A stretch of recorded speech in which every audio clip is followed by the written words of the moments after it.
Muy buenas chicos, en el vídeo de hoy vamos a hablar sobre el top 5 de los coches más incontrolables que hay en el mercado. Y no me malinterpretéis, yo sé que hay muchísimos más, pero en este caso vamos a mencionar 5.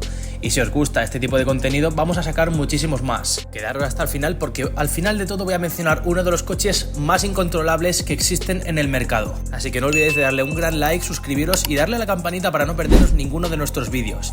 Así que sin más dilación, empezamos. ¿Alguna vez has visto un vehículo tan salvaje que parece más una bestia indomable que un vehículo? Sí, pues exactamente, hay coches que no están hechos para cualquiera. No importa si tienen mucha potencia o no, lo que los hace temibles es su comportamiento impredecible. Así que hoy te voy a traer 5. En el puesto número 1 tenemos al TVR Saharis. Sí, como lo oyes. Si yo te dijera que hay un coche que no tiene ni ABS, ni control de tracción, ni airbag, y aún así entrega 400 caballos directamente al eje trasero, pues exactamente, este es el TVR Saharis, un coche tan salvaje que parece diseñado para eliminar a los débiles. Es un coche hermoso, brutal y sumamente ligero y absolutamente incontrolable. Es un deportivo británico presentado en el 2003 por la marca TVR, famosa por crear coches sin concesiones. Fue el último gran rugido de la marca antes de su caída. Y su nombre, Saharis, viene de una hacha de guerra usada por los guerreros escistas. Sí, una herramienta para matar, igual que este coche. Este verdadero monstruo monta un 4.0 litros, 6 cilindros desarrollado internamente por TVR y una potencia, como bien había comentado antes, de 400 caballos, pesando solamente 1078 kilos, así que imagínate lo incontrolable que llega a ser. Además, este coche hace el 0 a 100 en solamente 3,7 segundos, una verdadera pasada, y su velocidad máxima se sitúa en los 298 km por hora o incluso más. Tracción trasera y caja de cambios manual de 5 velocidades. ¿Y ayudas electrónicas? Pues absolutamente ninguna, como bien había comentado antes. Ahora, ¿qué pasa cuando combinas tanta potencia, tan poco peso y 0 asistencias electrónicas? Pues efectivamente el coche se convierte en un arma de precisión o en un caos absoluto. Si no sabes lo que haces, te puedes ir recto en una curva. El Saharis es un coche honesto, te dice, aquí tienes todo este poder, si no puedes controlarlo, no es mi problema. Y por eso muchos lo consideran uno de los últimos coches puristas de verdad. Cada conducción es una experiencia extrema, no hay filtro, no hay pantallas, solo tú y la carretera y tus habilidades al volante. Una joya de coleccionista, y por eso solo se fabricaron 211 unidades del Saharis. Y los precios efectivamente han subido muchísimo en los últimos años. Hoy en día puede costarte entre 80 y 120.000 euros dependiendo del estado, pero sobre todo asegúrate de incluir clases de pilotaje por este precio, obviamente, porque si no...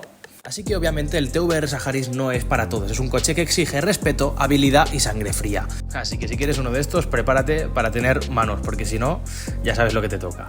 En el puesto número 2 vamos a hablar del Dodge Viper, el primera generación. Piénsalo muy bien, un motor V10 más grande que un camión, tracción trasera y más de 400 caballos y por supuesto 0 ayudas. Suena bien, ¿verdad? Pues suena como una receta para la catástrofe. Exactamente, lo es. Hoy vamos a hablar del Dodge Viper, que es uno de los coches más rudos y más agresivos y efectivamente más incontrolables que han pisado el asfalto. El Viper fue presentado en 1991 como el Viper RT10, que es un coche que no llevaba techo, no llevaba ventanas eléctricas ni control de tracción. Y el motor era directamente sacado de un camión de la Dodge Ram V10. Y atentos a la cilindrada porque era un 8 litros V10 que rendía 400 caballos en la primera generación y tenía unos asombrosos 630 Nm de par y pesaba unos 1500 kilos y efectivamente tracción trasera y hacía un 0 a 100 en 4 segundos, así que eran unos números bastante notables para su época. En este modelo y en los siguientes montaban caja de cambios manual y el ABS hasta el 2001, luego ya empezaron a montarlos. El Dodge Viper es como un toro salvaje con esteroides y no está aquí para ayudarte, está aquí para ver si sobrevives. Las razones por las cuales es tan incontrolable es que tiene un torque explosivo desde a bajas revoluciones y sí que es cierto que como tiene un motor tan sumamente grande, la distribución del peso frontal es bastante mala y el chasis es bastante rígido pero sin refinar y transmite todo al conductor, incluso lo malo. Los neumáticos son extra anchos pero traicioneros en lluvia o en suelo bastante frío. ¿Y tú crees que estoy exagerando? No sé, pregúntale a cientos de dueños que han terminado en zanjas, árboles o incluso barreras. El Dodge Viper no perdona errores. Hay infinidad de vídeos en YouTube de salidas de pista, trompos, accidentes, etc. Así que te recomiendo que si quieres uno no lo mires porque si no te lo pensarás más de 2 veces. En el puesto número 3 tenemos al Koenigsegg CCX, primer coche sueco de más de 800 caballos, aerodinámica de competición y luego El creador de este coche dijo, ¿y si le quitamos el alerón? Lo que pasó después se volvió una leyenda.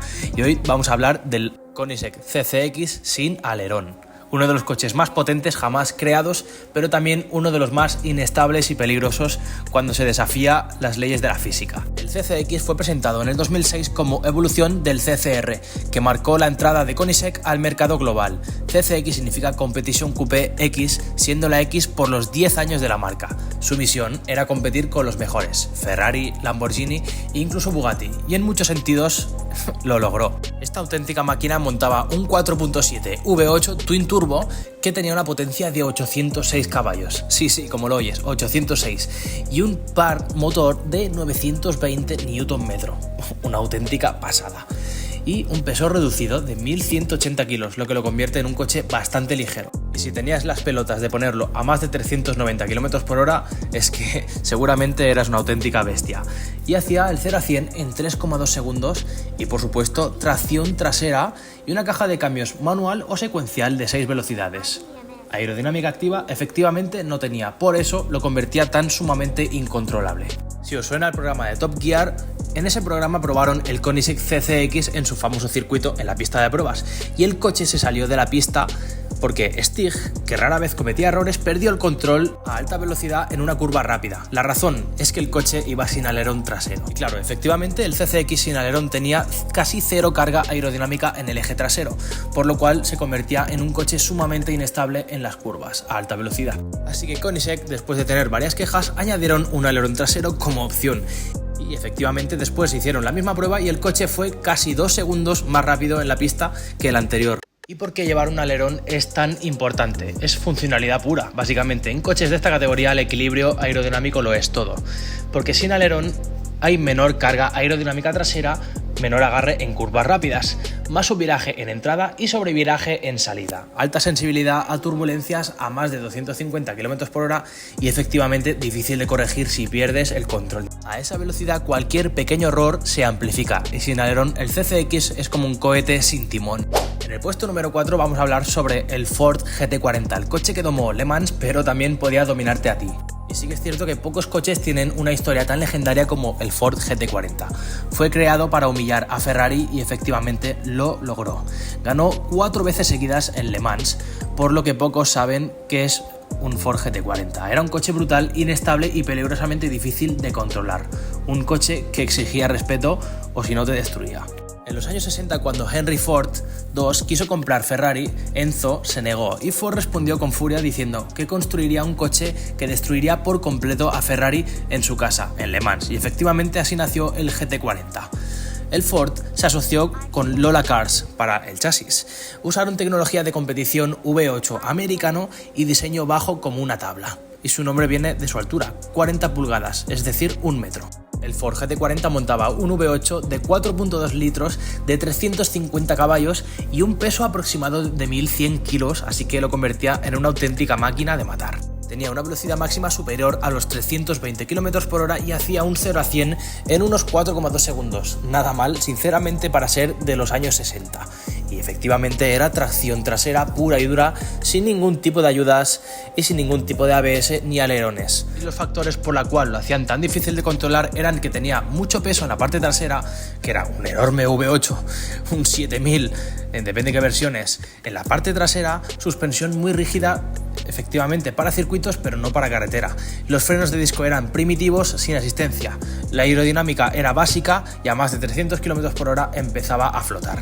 La cabina era súper mega claustrofóbica y era muy limitada a la visibilidad y a la ventilación. Así que el GT40 no te ayudaba. Si cometías un error te castigaba con violencia.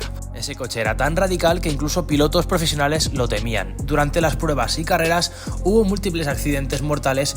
Así que precisamente por eso el GT40 era tan temido. Así que el Ford GT40 no es un coche para pasear, es un misil de los años 60 con tecnología mínima y alma de guerra. Y aún así, a día de hoy, quienes lo conducen dicen lo mismo. Es glorioso, pero te exige todo. Y si lo subestimas, te puede hacer mucho daño. Y por último, en el puesto número 5 vamos a hablar del RUF Yellowbird. Sí, el Porsche que se vuelve incontrolable a 300 km por hora. ¿Qué pasa cuando un Porsche 911 clásico le das esteroides alemanes, le quitas peso y además le subes el turbo de tamaño efectivamente y es más grande que tu cabeza.